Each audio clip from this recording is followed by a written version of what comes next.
Est-ce que vous avez réalisé que la loi de l'Ancien Testament n'est pas la façon dont Dieu veut qu'on le serve aujourd'hui? Il y a une nouvelle alliance. Aujourd'hui, je vais partager avec vous quelques écritures qui vont dire comment nous sommes totalement libérés de la loi. Cela va vous aider et restez donc à l'écoute de la vérité de l'Évangile. Welcome to Gospel Truth with Andrew Womack, a teaching ministry that emphasizes God's unconditional love and grace. And now, here's Andrew. Bienvenue dans notre émission La vérité de l'Évangile. Je suis en train d'enseigner sur une série que j'ai appelée La vraie nature de Dieu. Et le but de tout cela est d'essayer de réconcilier la grâce et la miséricorde que nous voyons chez Dieu, spécialement à travers Jésus avec tout le jugement et la dureté de Dieu que nous voyons, particulièrement dans la loi de l'Ancien Testament. Et parce que ces deux choses sont dans la Bible, et que la Bible n'est qu'un seul livre, beaucoup de gens mélangent le tout et ils pensent que Dieu est un Dieu vengeur, haineux, dur et un Dieu aimant en même temps, et ils essayent de faire un mélange de tout cela, ce qui a pour effet, dans le meilleur des cas, de présenter Dieu comme un schizophrène, et les gens ne sont simplement pas sûrs si aujourd'hui il est de bonne humeur ou de mauvaise humeur. Mais vous savez, j'essaye d'expliquer ce qu'est la vraie nature de Dieu. Et l'Ancien Testament, dans lequel la colère de Dieu était déversée, était une façon temporaire que Dieu avait de traiter l'humanité. Cela est dit dans Galates, chapitre 3, et en avançant dans cette série, je vous donnerai plus de détails à ce sujet. Mais Galates, chapitre 3, montre clairement que la loi était seulement temporaire en attendant que Jésus vienne. C'était donc juste une mesure temporaire. Vous savez, si vous calculez le nombre d'années que la Bible couvre, depuis la chute d'Adam jusqu'à aujourd'hui, j'ai pensé à cela il n'y a pas très longtemps, et j'ai oublié l'année exacte, mais il y a environ 5956 ans, ou quelque chose comme ça, de la chute d'Adam à nos jours. En gros, cela fait 6000 ans. En gros, au cours des 2000 premières années, Dieu a traité le péché de l'homme avec miséricorde. Il ne jugeait pas les gens, il ne les punissait pas, il ne leur faisait pas les choses que nous voyons sous la loi de l'Ancien Testament. Quand la loi est apparue, en gros, 2000 ans après la chute due au péché d'Adam et Ève, il y a eu une dureté de la part de Dieu et un jugement au cours duquel l'ange de la mort est venu et a tué 186 000 hommes de l'armée de Sennacherib. En une nuit, et ce genre de choses arrivait, et les gens étaient lapidés pour avoir ramassé du bois le jour du Shabbat et pour avoir fait tout un tas d'autres choses de ce genre. Puis Jésus est venu approximativement 4000 ans après la chute d'Adam et Ève, et depuis le temps de Jésus, du point de vue de Dieu, nous sommes sous l'alliance de la grâce, où il est dit dans 2 Corinthiens 5, 19 que Dieu était en Christ, réconciliant le monde avec lui-même, en n'imputant point aux hommes leurs offenses, ce qui veut dire ne retenant pas les péchés des hommes contre eux. Ou vous pourriez dire ne traitant pas les hommes selon leurs péchés, ayant mis en nous cette même parole de réconciliation. Depuis 2000 ans, Dieu n'est pas en colère après les gens à cause de leurs péchés. Dieu ne vous traite pas proportionnellement à la sainteté de votre vie. Et cependant, ce qui est triste est que la vaste majorité de l'Église n'est pas rentrée dans cette nouvelle alliance. La majorité des gens qui se disent chrétiens aujourd'hui sont encore en train d'apaiser par leurs actions un Dieu en colère, promettant qu'ils vont arrêter de faire ceci et qu'ils vont commencer de faire cela, et leur relation avec Dieu est totalement basée sur leur action. C'est un concept de l'ancienne alliance, et ce n'est pas de cette façon que nous sommes supposés être en relation avec Dieu aujourd'hui. Mais cependant, c'est la façon dont la plupart des entre-parenthèses chrétiens établissent leur relation avec Dieu. Et en avançant dans cette série, je vais vous montrer comment la Bible dit que la loi utilise la colère. Je crois que c'est Romains 4, 15, et la loi est la force du péché, 1 Corinthiens 15, 56, 57, etc., etc. On peut continuer avec cela. En fait, la loi est l'agent de la condamnation, de la culpabilité. Romains chapitre 3, verset 19, Romains chapitre 8, verset 2. D'autres écritures disent toutes ces choses. Et donc, parce que les gens essayent encore d'approcher Dieu avec la mentalité de la loi de l'Ancien Testament, ils sont remplis de culpabilité. C'est la raison pour laquelle ils n'ont ni confiance ni assurance. Ils ne profitent pas complètement de l'amour que Dieu a pour eux, parce qu'ils se sentent condamnés. Et la vérité est que nous ne méritons pas la bénédiction de Dieu. Mais la meilleure vérité, la nouvelle presque trop bonne pour être vraie, c'est que nous ne recevons pas ce que nous méritons. Dieu a établi une nouvelle méthode pour traiter les gens, et la plupart des chrétiens ne le savent pas. Laissez-moi citer quelques autres écritures. J'ai déjà donné quelques exemples dans lesquels les disciples de Jésus essayaient d'imiter Élie. Ils voulaient faire descendre le feu du ciel et Jésus les a repris parce qu'ils voulaient faire ce qui se faisait sous l'Ancienne Alliance en disant « Vous ne savez par quelle sorte d'esprit vous êtes animés. » On aurait pu dire cela de cette façon. « Vous ne savez pas sous quelle alliance vous vivez. » Ce n'est plus la façon dont je traite les gens. Il a repris ses disciples parce qu'ils ont essayé de faire ce qu'Élie a fait. Jésus n'a pas du tout exécuté la colère et le jugement de Dieu sur cette femme prise en flagrant délit d'adultère dans Jean chapitre 8. Mais au lieu de cela, il lui a accordé la miséricorde. Et c'était parce qu'il y a une nouvelle alliance. Et nous avons utilisé beaucoup d'autres exemples. Maintenant, voici quelques éléments doctrinaux tirés du livre aux Hébreux qui confirment ces mêmes points sur la différence entre la nouvelle alliance et l'ancienne alliance. Et si j'avais le temps, nous pourrions enseigner le livre aux Hébreux en entier. Et c'est une magnifique étude, et c'est le sujet de tout ce livre. Il essaye d'enseigner aux gens, sortez de dessous de la loi de l'Ancien Testament, n'établissez plus votre relation avec Dieu sur les bases de la loi de l'Ancien Testament, et il montre cela dans tous les chapitres. À travers tout le livre, dans Hébreux chapitre 7, il a été établi que Jésus n'est pas sacrificateur sous le sacerdoce lévitique, puisqu'il n'est pas issu de la tribu de Lévi, il est issu de la tribu de Juda. Et cependant, les Écritures disent clairement que Jésus, le Messie, allait être notre sacrificateur, notre souverain sacrificateur. Donc comment est-ce que cela peut fonctionner? Cela était contraire à la loi de l'Ancien Testament. Il se réfère au psaume 110, 4, et cite ce que dit David, que Dieu allait établir un nouveau sacrificateur selon l'ordre de Melchisédek. Et donc il montre que Jésus est notre souverain sacrificateur, mais que c'est un sacerdoce totalement différent de celui de la loi de l'Ancien Testament. Par conséquent, il utilise cela comme une des preuves que la loi de l'Ancien Testament n'est plus effective pour nous aujourd'hui. C'est le point qu'il est en train d'établir. Maintenant, il se peut que vous ne soyez pas d'accord avec cela, mais si c'est le cas, vous n'êtes pas d'accord avec le livre aux Hébreux, parce que c'est cela qui est établi dans Hébreux chapitre 7.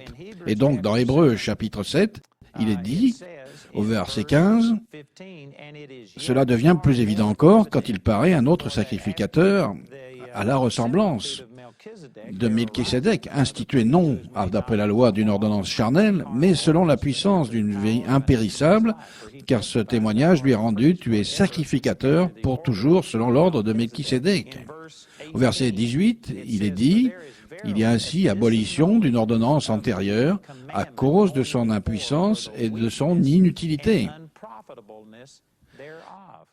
C'est vraiment une déclaration très forte. Et cependant, beaucoup de chrétiens jettent juste un coup d'œil dessus, ils le survolent et ne pensent pas ce que cela veut dire. Cela parle de la loi de l'Ancien Testament, parce que regardez le verset suivant, au verset 19. Il est dit, « Car la loi n'a rien amené à la perfection et introduction d'une meilleure espérance par laquelle nous nous approchons de Dieu. » Il parle de la loi de l'Ancien Testament. Et le verset 18 dit dans la version anglaise, il y a vraiment, le mot « vraiment » veut dire véritablement une abolition. Saviez-vous que le mot « abolition » veut dire annuler ou rendre vide, et quand vous dites « abolition », c'est juste pour renforcer cela, pour dire qu'il y a un anéantissement complet, c'est ce dont on parle. Si vous voulez continuer d'étudier cela dans un dictionnaire grec, c'est ce dont il est parlé, anéantissement total, complète élimination, une complète destruction de la loi de l'Ancien Testament, parce qu'elle était impuissante et inutile. Encore une fois, la loi était bonne lorsqu'elle avait cours, mais comparée à ce que nous avons à travers Jésus, la loi de l'Ancien Testament est impuissante et inutile. Et ceux qui essayent de promouvoir la loi en nous disant que notre relation avec Dieu doit être établie sur une mentalité basée sur la performance, que nous devons obéir à toutes ces règles et tout faire bien si nous voulons recevoir la bénédiction ou le salut de Dieu et recevoir la réponse à nos prières, quiconque prêche cela prêche quelque chose d'impuissant et d'inutile. Et je ne vais pas aller jusqu'au bout de cela et l'expliquer complètement, mais si vous allez dans Romains chapitre 8, vous trouverez qu'il est dit au verset 1, Il est dit, il n'y a donc maintenant aucune condamnation pour ceux qui sont en Jésus-Christ. En effet, la loi de l'esprit de vie en Jésus-Christ m'a affranchi de la loi du péché et de la mort. Et puis au verset 3, il est dit, car chose impossible à la loi parce que la chair la rendait sans force. Dieu a condamné le péché dans la chair, en envoyant à cause du péché son propre Fils dans une chair semblable à celle du péché, et cela afin que la justice de la loi fût accomplie en nous, qui marchons non selon la chair, mais selon l'esprit. Romains chapitre 8, verset 3 dit qu'à cause de la faiblesse de la chair, nous ne pouvions pas accomplir la loi, donc que Dieu a envoyé son Fils avec une nature semblable à celle des hommes pécheurs pour condamner le péché dans la chair. Il est parlé de quoi? De la chair de Jésus. La loi en elle-même n'est pas mauvaise. La loi est juste et sainte et pure. Romains chapitre 7 dit cela. Mais nous n'étions ni saints ni purs. Et à cause de notre faiblesse et du peu de profit que nous en tirions, la loi n'était pas vraiment une bonne chose. C'était quelque chose qui nous condamnait. Personne n'a jamais pu approcher Dieu sur la base de sa capacité à obéir aux règlements et règles. Le seul pouvoir qu'avait la loi était celui de nous condamner et de montrer notre besoin de Dieu. Et donc la loi avait une faiblesse parce que nous ne pouvions y obéir. Et c'était à cause de nous que la loi avait une faiblesse. La loi aurait très bien pu, si quelqu'un avait pu la respecter complètement, la seule personne qui a pu le faire, c'était Jésus. Jésus a obéi à la loi et il a gagné la justice et juste la faveur de Dieu. Et maintenant, il l'a rendu disponible pour tous ceux d'entre nous qui l'acceptent par la foi. C'est une bonne nouvelle. Mais ce verset dans lequel il est dit, c'est vraiment une annulation du commandement qui avait cours avant. Eh bien, si les mots signifient quelque chose pour vous, ceci devrait vous montrer qu'il y a une différence entre l'ancienne alliance et la nouvelle alliance.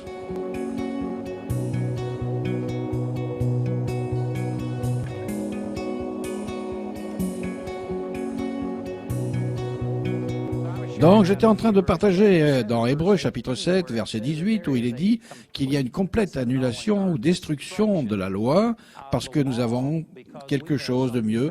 Et c'est ce qu'il est dit dans Hébreux chapitre 7. Le chapitre 8 parle même de la même chose et montre le contraste entre la faiblesse de la loi de l'Ancien Testament et la puissance de l'Évangile du Nouveau Testament. Et laissez-moi lire quelques autres versets ici. Le verset 7. C'est Hébreux chapitre 8, verset 7. Il est dit, « En effet, si la première alliance avait été sans défaut, il n'aurait pas été nécessaire de la remplacer par une seconde. » Une fois encore, faites attention, laissez les mots vous parler. Cela dit que la première alliance, l'ancienne alliance, si elle avait été sans défaut, il n'aurait jamais cherché ou prophétisé ou parlé de la venue d'une nouvelle alliance. Il y a une différence entre les alliances, les contrats, la façon dont Dieu agit avec les gens, et cela vous montre qu'elle n'existe pas en même temps. La première alliance a été supplantée, elle a maintenant été suspendue. Elle a été remplacée par la nouvelle alliance et nous ne sommes plus en relation avec Dieu de la même façon que sous l'ancienne alliance. Retournons à Hébreux 8.7. En effet, si la première alliance avait été sans défaut, il n'aurait pas été nécessaire de la remplacer par la seconde, car c'est avec l'expression d'un blâme que le Seigneur dit à Israël, « Voici les jours viennent, dit le Seigneur, où je ferai avec la maison d'Israël et la maison de Juda une alliance nouvelle. » C'est une citation d'un verset de l'Ancien Testament. Donc ce concept d'avoir une nouvelle alliance et une ancienne alliance, la nouvelle alliance supplantant et remplaçant l'ancienne alliance. Ce n'est pas quelque chose de tout nouveau. Même l'ancienne alliance, la première alliance, contenait ces choses. Jérémie a prophétisé à ce sujet. Et c'est la raison pour laquelle il cite des versets de l'Ancien Testament. Retournons donc au verset 9 qui dit « Non comme l'alliance que je traitais avec leur père le jour que je les saisis par la main pour les faire sortir du pays d'Égypte, car ils n'ont pas persévéré dans mon alliance. Et moi aussi je ne me suis pas soucié d'eux, dit le Seigneur, mais voici l'alliance que je ferai avec la maison d'Israël. Après ces jours-là, dit le Seigneur, je mettrai mes lois dans leur esprit et je les écrirai dans leur cœur, et je serai leur Dieu et ils seront mon peuple. Aucun n'enseignera plus son concitoyen, ni aucun son frère, en disant, connais le Seigneur, car tous me connaîtront, depuis le plus petit jusqu'au plus grand d'entre eux. » Vous savez, les gens interprètent presque toujours ceci en disant que les Juifs vont être sauvés tous jusqu'au dernier et que finalement toute la nation juive sera sauvée. Et vous savez, je ne dis pas que cela n'arrivera pas, mais je ne pense pas que ce soit la signification de ce verset, et cependant c'est typiquement de cette façon qu'il est interprété. Je crois que ce dont il est parlé dans cette nouvelle alliance, Dieu va mettre la loi dans notre cœur, et ce qu'il est dit, c'est que personne n'aura à nous parler du Seigneur. Nous n'aurons pas simplement une compréhension mentale du Seigneur, mais Dieu lui-même va vivre en nous, mettre ses mots dans notre cœur, et personne n'aura à nous enseigner. Nous saurons cela par expérience. Nous serons nés de nouveau. Nous connaîtrons tout le Seigneur personnellement, du plus petit au plus grand. Et cela parle de la dispensation de l'Église dans laquelle nous vivons aujourd'hui, que l'on peut connaître le Seigneur de façon intuitive. Maintenant, votre révélation intuitive de Dieu ne transgressera jamais ce que la parole dit. Mais ce que je dis, c'est que ce ne sera pas juste un exercice mental. Ce ne sont pas juste des faits que vous avez appris. Mais ces faits peuvent vous révéler quelque chose. Mais premièrement, vous pouvez en faire d'abord l'expérience par vous-même. Vous pouvez savoir sans l'ombre d'un doute que vous connaissez Dieu personnellement. C'est super. C'est une des super différences entre la vraie chrétienté et la religion. Vous savez, les autres religions, elles ont des doctrines, des principes, des dogmes pour lesquels elles avancent. Les gens peuvent se discipliner et agir d'une certaine façon, mais il n'y a aucune autre religion sur la surface de la terre qui peut faire l'expérience de Dieu de la même manière que la chrétienté. Dieu vient vivre en nous et nous le connaissons du plus petit au plus grand. C'est de cela dont il est question. Et regardez cela continue dans Hébreux chapitre 8 verset 12. Il est dit, parce que je pardonnerai leur iniquité, je ne me souviendrai plus de leurs péchés. C'est radical. Vous savez, beaucoup de gens ne laissent pas la Bible intervenir dans la façon de croire. Beaucoup de gens choisissent simplement de croire quelque chose parce que c'est ce qu'ils veulent croire ou parce que c'est ce qu'on leur enseignait de croire. C'est ce que la tradition dit. Mais beaucoup de gens n'utilisent pas vraiment la Bible comme fondement de leur système de croyance. Je prie que vous puissiez changer cela, et cela en Romains 3:4, il est dit, il faut que Dieu soit reconnu pour vrai et tout homme comme menteur. Je prie afin que vous laissiez la parole de Dieu être la vérité dans votre vie. Et toute tradition, tout dogme ou principe qui sont contraires à elle, changez-le. Laissez la parole de Dieu être irrévocable. Cela est valable pour cette alliance sous laquelle nous vivons aujourd'hui, dont voici quelques préceptes. Parce que je pardonnerai leurs iniquités et je ne me souviendrai plus de leurs péchés. Saviez-vous que les chrétiens moyens aujourd'hui, la personne qui se dit elle-même chrétienne, ne croit pas à cela?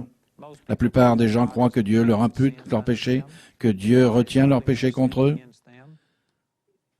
Ne me regardez pas comme ça. Vous savez, si je pouvais vous voir à cet instant, je vous garantis que beaucoup de vous sont en train de dire « Oh non, je ne crois pas cela ». Mais c'est ce que nous faisons. Je le sais car j'ai dû renouveler mon intelligence et sortir de ce système religieux moi-même. Et je sais comment j'avais l'habitude de penser, je m'occupe de beaucoup de personnes. Et je peux vous dire que de cette façon que la majorité des gens pensent. Sur mes lignes de prière, j'ai des gens qui sont venus à moi par milliers pour être guéris. J'ai prié pour des dizaines de milliers, peut-être des centaines de milliers de gens, et été pique pour des personnes quand elles ne me disent ce qui se passe. Elles disent, je ne sais simplement pas pourquoi Dieu ne m'a pas guéri. Je prie, je jeûne, j'étudie la parole, je donne ma dîme, je vais à l'église, je fais du mieux que je peux. Pourquoi Dieu ne m'a-t-il pas guéri? Quand une personne me dit quelque chose comme ça, elle me dit pourquoi Dieu ne l'a pas guéri. Ce qu'elle dit, c'est regardez ce que j'ai fait. Est-ce que ce n'est pas suffisant? Pourquoi Dieu ne m'a-t-il pas guéri? Elles sont tournées vers ce qu'elles ont fait pour Jésus, croyant que de cette manière, elles ont gagné une réponse à la prière. Mais la vérité est qu'il ne s'agit pas de ce que nous faisons pour Jésus, il s'agit de ce qu'il a fait pour nous.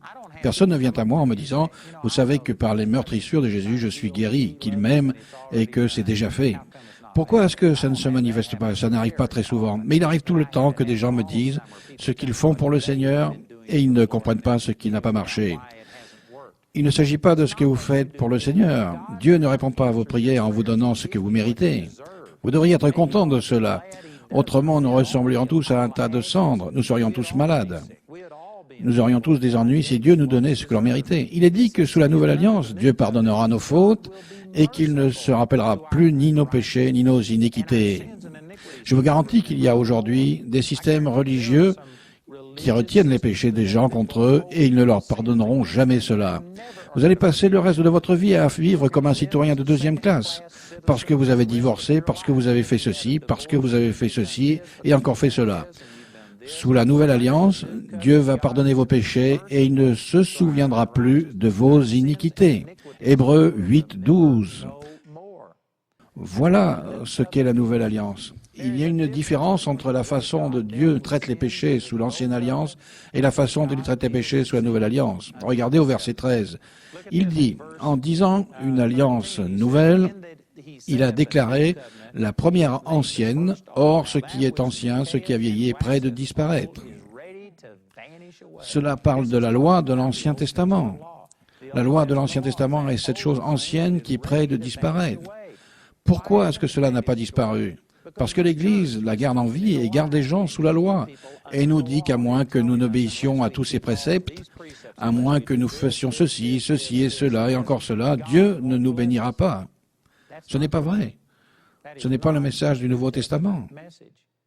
Je peux vous dire que beaucoup de confusion au sujet de Dieu et beaucoup de mauvaises représentations de Dieu existent parce que les gens ont vu une dureté, une colère et un jugement de Dieu sous l'ancienne alliance, et ils ont simplement supposé que Dieu était encore comme cela sous la nouvelle alliance. La vérité est que Dieu ne change pas.